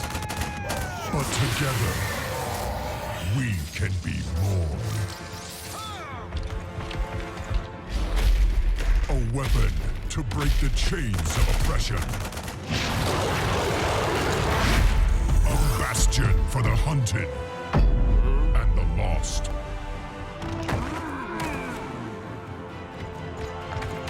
A family bound by blood and honor. And if our enemies do not give us peace, we will give them war! Victory or death! This I pledge as your war chief. Until the end of days, I live and die. For the Horde! Welcome back to the North America Summer Regional number 2, where we are at the final game between Gale Force eSports and Brainpower. I was a little worried, you know, the draft in game number 2 after losing game 1 for Gale Force, but they were able to bring it back with great Divine Palms. Oh my gosh, the Palms. The Divine Palms won that game. I don't care anything else that happened. Akaface won that game. I mean, yes, there's a team game and a lot happened, but those Divine Palms won the game. Those are incredible, Gilly. Well, that means that we are ready for game number 3 and the draft is live. And the first thing I'll point out is that we are going to Blackheart's Bay. And this is one of those maps where you can look for Gale Force to potentially be looking for an Asmodan. They are not afraid to run it. They're not shy about the fact that they're going to run it. And we're going to see if they try and pick it up early or if they try and wait till the second phase and if it gets banned out. Well, Sonya and Illidan have both been banned, and Brainpower are going to first pick Tassadar. We've seen so much of that developing here in North America over this tournament, but Gale Force now have 2 picks. If they're going for Asmodan, it's tough. They're in that second pick position, so of course they would want to start getting things that would help him stack, but not give away too much. But if they do that, it'll be hard. First pick on Li Ming, though. I mean, that is something that is a little bit interesting. I mean, if you're going to go Li Ming, it's not a bad pick. It's not always the first pick, but this has like poke potential and keeping it out of the hands of Faye, which they could possibly pick it up in their second, third pick. They're going to go ahead and pick it up for themselves. Yeah, we just heard yesterday about Glaurung saying that an inter-team meta always develops for teams who play against each other a lot. And I think for this specific matchup, Li Ming is that inter-team meta. Also probably Illidan. Yeah, Illidan for sure. Either one can play it. Making sure they actually secure Rhaegar this time around. They don't want to fall into the same trap that they might have fallen into last time. Rhaegar can also help stack if you're going for the Asmodan, because he can throw down his totem with the Lightning Shield or just run in with the Lightning Shield too. Now, Anubarak, again, he's back for Brainpower and Kael'thas, so they're getting a lot of damage potential with him too. Quite a bit. We're going to see how well they move this over. I mean, this is exactly what you would expect to see Brainpower out of their first 3 picks. Tassadar's been huge both days this weekend, and probably will be going forward. Anubarak's there for Srey once again. I'm really curious, will Brainpower ban Asmodan with this pick here? I'm very curious about that too, but first, Gale Force has to choose what they want to ban. Could be a support, but with Brainpower having Tassadar, it's not necessarily, I was just going to say, I think more likely it's going to be Zeratul, and that is what they're going to ban out. They've said enough is enough, Glau. Void Prisons are way too influential of team fights. The inter-meta is real, Gilly. I mean, I think this right here pretty much says it. Zeratul off the board. Brainpower, the power is in your hands. Take Asmodan off, or fear that it might be coming in. The thing with Asmodan on Blackheart's Bay is it is so late game before you can get all of those stacks, and going to the late game is a huge risk on Blackheart's Bay. You're basically saying, why don't you get 4 turn-ins for free before we can even fight you for it? It is very true, and it's something that it's like a risk versus reward, because you're left holding on to a lot of coins because you can't necessarily turn them in. And during qualifiers, we saw minor slip up. They were able to recover, so it's a little bit risky if you do want to go that route. It is. Well, now they are starting. And another thing, too, is if they get Asmodan, it is Michael Udall who plays him. So His they eyes would are be getting. fierce. Yeah, man, this is it. The winner of this, they go on to play Astral. Yeah, that's gotta be. Johanna. You don't pick Johanna if you're not going Asmodan. There's no Watch them fool us. Just kidding. So there's no. They can leave it till last. They can get whatever they want in the next one. What if Brainpower's like, we're just going to take him. We got Kael'thas. Can you imagine? What if they did? I mean, Fantastic. Kael'thas can... They are another team that's been playing him some, and they put Faye. Faye is usually the Kael'thas player, though, and Faye also plays Asmodee. I don't know who would switch out. Obviously, be Cawthon playing the other one. Or, well, I guess Glaurung can also play Asmo. He used to. So that's how they could do that. I don't know. They're taking quite a bit of time. They're either deciding... I think they're just like, do we get it now or do we get it last? Yes, I think that's 100%. I feel like they almost have to have somebody. Thrall's still on the board. Sonya's still available. I got a question. Is that somebody we want to go with? They went ahead and locked it in. Asmodan hype is real. Oh, this is so exciting. We get to once again see, most likely, Michael Udall try to make the dunks. It's also just cool just to see Asmodan for Michael Udall because he can wear. I was going to say, will he be wearing the Arizona skin tint? Well, very quick to go ahead and pick up Greymane and Uther is Brainpower. Now, Gale Force, do they decide to help supplement that front line to pair up with Johanna, or are they going to try something else here? I mean, they have a lot on the board still to basically pair, but Asmodan basically fits a very specific role with Johanna. Or are they going to try and rotate somebody with him? So the rotations will happen between mid and top on Blackheart's Bay because those lanes are so close together. They need somebody they can trust to sit in the bottom lane. Well, they took quite a bit of time locking in Asmodan, maybe deciding, maybe they used up their time to basically try and decide on their last pick. They're so undecided so far, and I'm Sylvanas, double specialist. They are looking to get every bit of value they can out of those cannonballs when and if they're able to turn them in. And I don't think they're going to do this, but there was this one game at Vegas where Complexity pulled out an Asmodan and didn't even pick Taste for Blood. They didn't stack. They instead went for Sieging Wrath, or no, Master of Destruction, I think is what they picked at one, where your All Shall Burn does more damage to structures. Yeah. And they just were this pushing machine with Asmodan. I don't think they're going to do that, but the double specialist makes me kind of wonder what they're doing. Yeah, go with what you know, and I think that's something we're going to see. You don't pick up Johanna if you're probably not going to stack. That's it's just true, a matter that's of... true.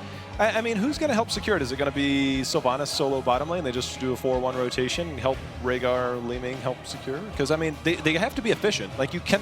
If you're going Asmodan at this level of competition, you have no room for error on your dunks, on your stacking, all the way around. You have to play Asmodan as well as he can possibly be played. They need to make sure that they don't get caught and get extra far behind. They're already going to be playing at a deficit in the early game, and there is a lot of ways that Brainpower can find picks against Gale Force. They have a Nubarak with stuns, they have Kael'thas with stuns, and a lot of damage with Greymane. But here we go, guys, with game number 3. Fury will be playing Johanna, Rafflecopter, Sylvanas, Michael Udall playing Asmodan, Akaface playing Rhaegar, and Crowan playing Li Ming, and that's going to be Gale Force eSports. And on the other side, it's going to be Brainpower, and that is going to be Faye on Kael'thas once again. Cowton Luck on Tassadar, Iacona on Uther, Srey on Anubarak, and Glaurung on Greymane. Let's get excited because here we go in game number 3 on Blackheart's Bay.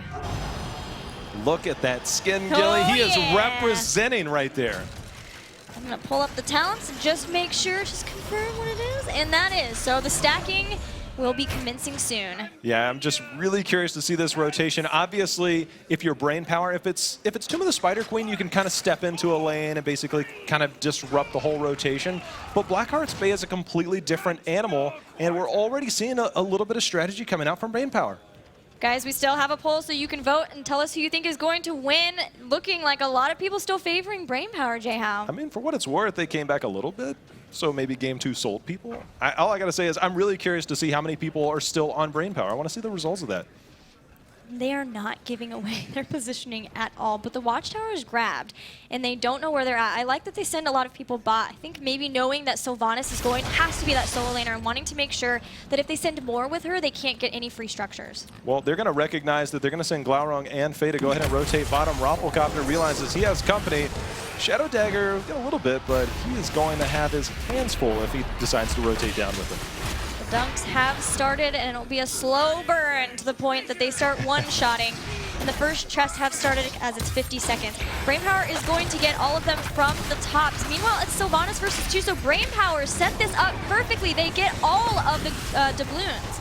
potentially. That bottom one's still for grabs. I mean, Gil, you talked about it in the fact that they're going to be playing from a deficit. Rafflecopter has Greymane running all over him. But playing from a deficit, I don't think that you necessarily anticipate to have the first shots right away, because they're probably not going to contend. They probably can't contend. Usually what you see is you have a 1v1 in the bottom, and I think maybe they thought that they could take the top one, but they were slower to the chest, they being Gale Force eSports. They were slower to the chest, and Brainpower changed it up by sending 2 to the bottom. So now they have lost all 10 doubloons, and that's not a good start to Blackheart's Bay. You know, taking a look at Anubrak, you got to remember sometimes, Li Ming, those beetles actually is blocked. They do. And that's great one of the point. more interesting things. I actually saw it there. I was like, wait a minute, they missed one? No, actually, that's a beetle there. As Saray trying to stay on point, trying to get a little bit of control of vision right now as Gale Force. They're going to grab it at least momentarily. Now, Croman might have to get creative with his positioning to try to make sure those orbs can hit the people he's wanting to hit. Yeah, you can see he's trying to flank down. There he comes. A nice body block by Saray. Fury in a lot of trouble. Takes a lot of damage. That's going to be first death there on Johannes. The rest of the team very low as well. Akame's having to retreat back. This is exactly what Brainpower need to do. Slow down the stacking from Gale Force. It's what you always see, is trying to find heroes who can secure those early kills and slow that down. And it's a big deal that they got Johanna. Even though they don't take out Asmodan, they still get his big stacking buddy. Well, looking to get another turn in here is Faye, trying to get rid of those 5 coins. On Kel'Thas, that's not necessarily who you want to be roaming around with it. Kel'Thas has potential to be blown up. But going ahead and get that turn in. Rafflecopter continuing to face off against Calvin down here in the bottom lane. Sylvanas versus Tassadar. And the rotations are back and forth between top and mid too. We've resumed the stacking as another dunk goes out, trying to help make sure that they do die within that 1.5 seconds that's needed to in order to account for the stacks. Try to help make sure that we can keep up with how many stacks that he has. Yeah, we'll keep an eye on that as they continue to dunk along. And you can see the first wave of, or the first cannonballs are finally going to be out here, and it's basically easy mode right now for Brainpower. They have the experience advantage. They have the cannonballs. They're going to give them even more experience as they start to take down some of these structures, or at least do damage to set up more potential waves. And we're just seeing right now a very relaxed play from Gale Force. They are fully committed to the late game. They have to be at this point. So with the first turn in and hitting that mid fort, looking at the stacks, he's now at 118 bonus damage, and of course the max is 500 that we're trying to get to. Brainpower starting to get ahead too with the kill and also the damage, or the structures they've been able to take out, even securing this fort in mid, making sure that they don't waste any more shots in that middle lane. I love the fact that they're countering everything that Gale Force is trying to accomplish, in the sense that they recognize that, hey, we know exactly where you're rotating, we know what cycle you're on, so we're just going to push right in. They went and took down that fort with no hesitation and no defense. Uther has picked up Boundless Conviction at level 4, increasing the width and the length of Fully Radiant by 40%, I believe. And that is going to help make sure that if he is kind of further in the back, he still can reach both Greymane and Anubrak, especially if Greymane starts to go really deep in those fights. Which, that is what Greymane is known for, but keep in mind, Asmodan has a very high health pool, so we'll see how well that plays off and whether he tries to go after Li Ming, but Rafflecopter just barely able to stay alive. Tassadar Poke not able to help secure that. But that is a fear that Rafflecopter should be very much well aware of. They're still trying to just keep up with those rotations. There are 2 doubloons, 8 have been grabbed, so Gale Force was at least making sure to control their jungle, their mercenary camps, and they are getting more aggressive with this fight, trying to make sure that the Brainpower don't run away with a lot, but still, even still, they get quite a few off of that. Saray bodied his way in, burrowed his way out. Beautiful play right there by Saray and Anubrak. And the experience lead continuing to grow just a little bit here, Gilly. And Cawthon was able to get that bottom doubloon chest. So whereas we were almost to the point where Gale Force could get a turn in, they still have that, but Brainpower is well on their way to their second one to start bringing down that top lane. Well, another update, guys. We're 5 minutes in. That's 174 stacks right now. That is huge for this early in the game. But again, it's not a matter of if you get it and how you get it. It's a matter of what you do with it. It's definitely not bad. They're doing pretty well with this, for sure. They've only lost Johanna once. They've been keeping up with that. They haven't lost too many of the doubloons. 2 turn-ins is rough, but generally, as long as you get to max and haven't lost keeps, that's an okay point that you will be in with an Asmodan composition. Level 10 very close for Brainpower. I'm curious if they're actually going to try and force the fight upon Gale Force. They have no middle fort to fall back to, so if they catch them in rotation and just time it, they can basically force them in an open area, and that would work out really well for Brainpower. Level 10 picked up, Gilly. Yeah, great point. And potentially they're not going to have a top fort either, because they're getting another turn in. And that's going to start hitting up there at the top. Top is also a really great one to be able to take out, because if you can get the lane pushed there, you can more easily try to sneak a boss on this map. Yeah, it's one of the control points. Both top and bottom have advantages. Obviously, the bottom, you have more camps pushing. The top, you have a boss. But you can see an all-out assault from Brain Power. A level and a half lead and growing. When will we see Gale Force? I mean, Gilly, 220 stacks for Asmodan. When do we see them start to push back a little? Once he gets Blackpool, oh, Rafflecopter's going to go down here. Glowworm getting pretty aggressive, and I like that they have done this since they have heroic abilities, trying to bring down more structures and getting more out of each and every turn-in. But once Michael Udall gets Blackpool, then he can start stacking really by himself. It's up to that point that he has to have the buddy in Johanna, and from that, then they can start looking to get a little bit more aggressive. It's always a really weird timing for teams who go for these Asmodan compositions. When do you stop going for stacks and start going for the fight, but so you don't get further behind? 7 minutes in, 242 stacks, almost halfway there. But as you talked about, the Blackpool is helping them clean them up. Now it only requires Johanna and a Nubrak, while the rest of the team grabbing a siege camp at the bottom and trying to focus on the doubloon camps. But it still means that they're going to be fairly split up. Stray just walks in, again, bodying his way in, and then going to be able to burrow charge his way back out. I love that saying. That's an amazing saying.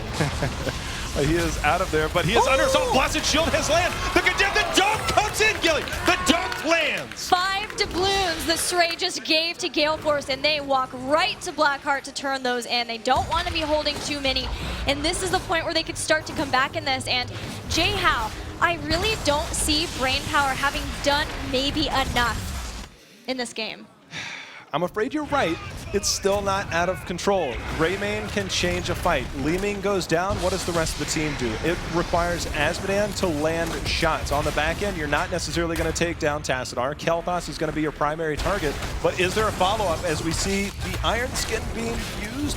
Fury going to get out of there, but the return poke once again from Li Ming. But this exact thing happened on Blackheart's Bay with Gale Force versus Astral at DreamHack. And it was Li Ming plus Asmodan, and the damage is so much to deal with, even with double support. I don't know, especially as these stacks continue to climb. We're at 300. I mean, it's just amazing play. When I see games like this, especially against Asmodan comps, you're getting good value, you have the experience lead, your structures are looking good, but it's almost like you're playing with fool's gold in the sense that, yes, it looks good, but here in a minute, it's going to look a lot worse. Right. There is not enough for a turn-in on either side. The aggression's happening in the bottom lane because Brain Power, no, they have 13, they have that advantage, and they also have the advantage of Asmodan not being there. And the chest spawning, Asmo has started to run to the top one. He's going to try to burn that down and steal those away before the rotations can come in from Brain Power. Yeah, nice call there. He should be able to get those coins. Only 4 coins on the side of Brain Power. Nubrak starting to rotate up. Remember, he's got the body, he's got the burrow, but he's all alone. We're going to see what that means, Michael Udall. He recognizes, again, no fort in the bottom. Jukes of the Impale there. He's going to go ahead and rotate back, try and have some cannons at his back. But he's being rotated on, and this fort is very low. Labs. There it is, there's damage. He's gonna go down. He's got a big health pool, but still that's 5 doubloons. I mean, he was looking for anywhere to retreat, and he had nowhere to go. Asmodan got caught out, and recognizing that this is one of the bigger maps, they take the fort at the bottom, but if they stay bottom, Gilly, this is a boss. They're in gonna the push. top. They have Sylvanas. They're probably gonna push. What? I don't know if they know for sure what they want. They're gonna grab the Giants and maybe go with that too, but this is still valuable time. You could get far more damage out of a push with Sylvanas as opposed to waiting for Giants. They're completely unaware right now, but they're about to find out. That boss is going to be grabbed any second now. And it's going to go straight to keep structures. They're going to turn in doubloons at least. If they can get a turn in, then that's at least making sure that they don't get into a situation where they lose continually these coins over and over to Brain Power. But still, at some point, the defense has to come in. Rafflecopter taking quite a bit of damage. There's the Holy Radiance getting that extra damage from the range from Uther. It's even hurting. You can see under assault they are on even talent tiers, but a Nubrak coming over. He's trying to interrupt. He's got the team split. The Wailing Arrow goes under the back, but Li Ming going to be the first to fall. Divine Shield has been used. The return damage, takes down Tessiner. Akape's in a lot of trouble as we see the burrow in. Ancestral lands, but Akape's gonna pay for it. He knew he was going to go down, and he healed Fury back up so at least one of them could get away. They have some single target damage. This is Michael Udall. All Shall Burn can start working down this boss. But Glaurung is stealing the Giants in the bottom. They're trying to continue this aggression and trying to make sure that they stay just one step ahead of Gale Force at all times. Well, they're not losing a lot to the boss, but that does set up more structure damage being pushed against Gale Force, meaning those cannonballs will continue to put pressure on. You have to be very careful giving up so much. They committed to the turn-in, they got caught out, and that boss actually got a lot more value than we would have thought originally. I did like the idea, though, getting a turn-in to make sure that there's not a turn-in plus the boss being done. So at least they can get some structures back, help them out with their experience to get caught back up. 366 stacks now for Michael Udall. So he's trying. He's just trying to get that 500 point, but they have to not get caught out here. Oh, Rafflecopter with the double wave. They're able to get out of danger. The dunk not able to land, basically warding everybody off out of there. But nice play there by Rafflecopter to stay alive. That was a scary moment. That was very scary for them. But now 16 is here for Brainpower with the Executioner on Greymane. I want to try to check out his stacks too, as the Glaurung has been stacking up. There he is. With Wizened Duelist, he's up at 5 takedowns, which means an additional 15% attack damage with the Wizened Duelist. So that's going to start to get even scarier if they keep getting picks like this. Well, we saw what happened to Li Ming the minute Greymane hopped on, and of course they don't have a ton of heal to be able to get off of that, especially when you look at Sylvanas and Li Ming in that back line. I mean, somebody's going to be under assault, and you've got to be very careful. But rotating down, at least to try and check the turn-in, keep an eye on stuff. I'm really curious. Gale Force potentially setting up for a little bit of a party push-ish, maybe? Yeah, they don't have that many doubloons to turn in, but they don't have, Brainpower doesn't have enough to get a complete turn-in. So I guess they are just trying to see if maybe they can steal some of these away. Gravity Lapse goes out, and Iron Skin's used pretty early in this fight. Very early, the dunk comes in. Look at the amount of damage it did to Glaurung on that backside. Wailing Arrow doesn't secure the kill. It almost takes down Glaurung, but straight in, very deep. Fury trying to ward them off. Rafflecopter being caught out. The cleanse is out. Will the Ancestral land? It does land to keep him alive, and they're continuing to try and poke Stray, having to burrow out.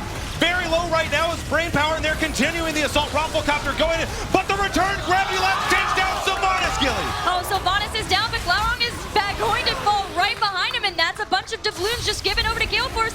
Do they have another dunk? Looks like he's going to mount up. They have finished that, and Faye runs away. Oh! Is the dunk going to land? Oh! Gilly! The dunk is real! Awesome! 3 kills for only 1. Gale Force steal doubloons, they steal Giants, and the chests have just spawned Jay Howe. I know. Wow. Wow, 416 stacks. We were just jumping up and down.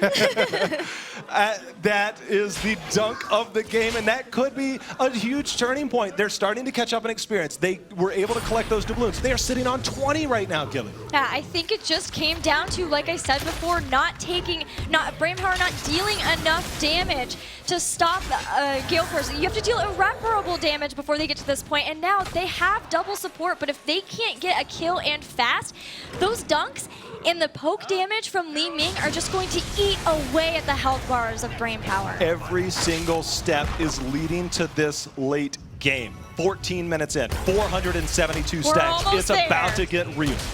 Yeah, once he stops stacking too, literally just dunks for days on structures and heroes. He no longer cares about minions.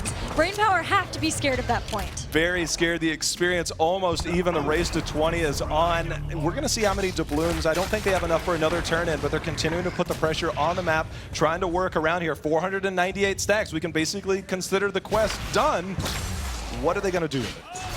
Also, being able to take out Greymane's a really big win for them too, in that sense, because they took out the Wizened Duelist stacks, and now we are here, 500 bonus damage. Taste for Blood is complete. Asmodance is, I'm good. I'm just going to go home. I'm good. He stays alive, and he's ready to throw out the dunks. You're just cautiously moving back and forth. Sharks circling in the water, trying to find somebody caught out.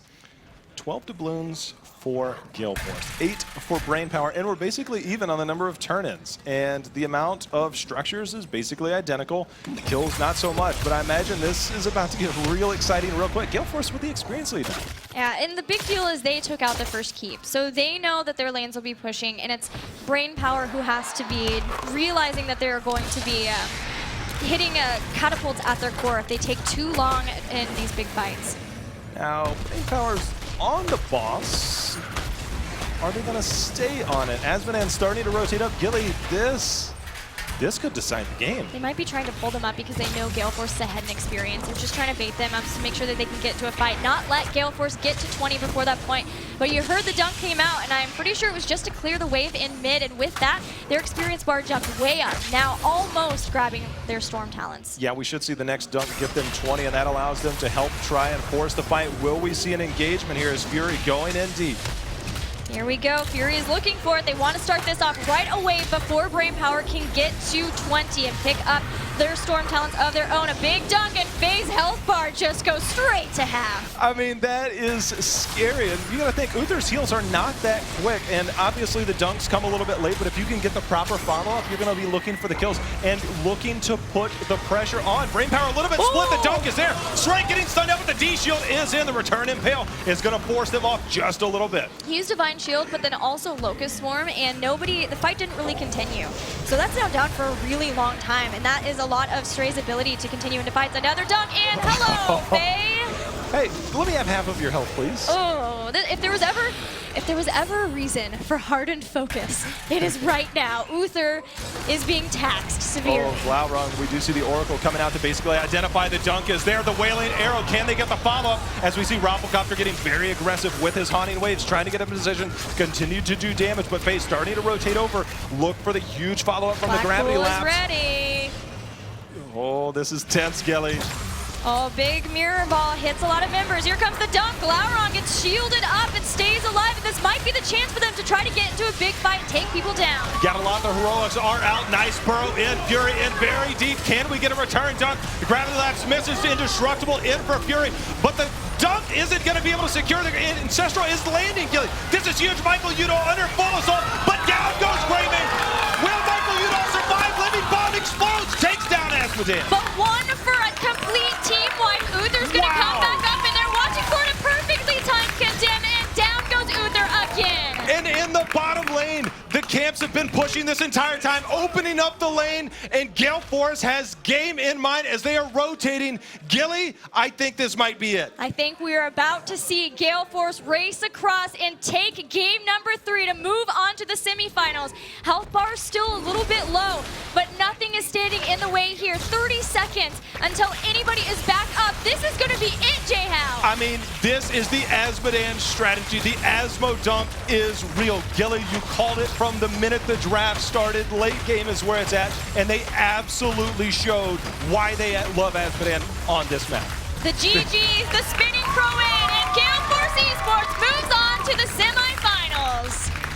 An absolutely incredible comeback from the first game for Gale Force, able to secure the kill. Just an absolute terror in those last 2 games. I am thoroughly impressed by Gale Force right now. Yeah, it was amazing play, and it really came down to just knowing exactly what they needed to do to execute the style. Brainpower, obviously they know how to deal with Asmodan. They have Asmodan players. It's something that we've seen from them before, but they just couldn't get enough done early on to counteract what was about to happen to them in the late game. I mean, the dunk there on Glaurung, forcing back the Wailing Arrow, almost secured that kill. But this is where things got really crazy because they are pushing in. The dunks in return, Ancestral just landing. But look at that. Smiles on both sides. Brainpower showed very well, Gilly. They're not done yet. No, they are absolutely not done. They will go on to the Deciders match and face the winner of the next match, which is between Cloud9 and Team Name Change. But Astral Authority is the one who's waiting for Gale Force eSports now. So we're going to get a rematch from DreamHack Austin in that match, which will be tomorrow. I mean, the dunks, here it comes. This one just, Boom! I lost my mind. That was just beautiful. We were jumping up and down. That was such an awesome dunk. But yeah, 3 people down.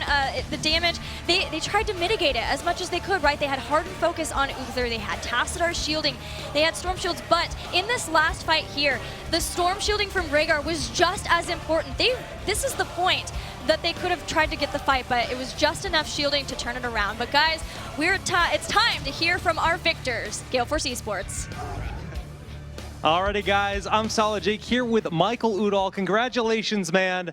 Let's talk first about game number 1. Now, game number 1, you guys were against that early pick of Nubarak. We saw that a lot yesterday from them versus C9, but they also had the Zera tool, and it seemed to work really well.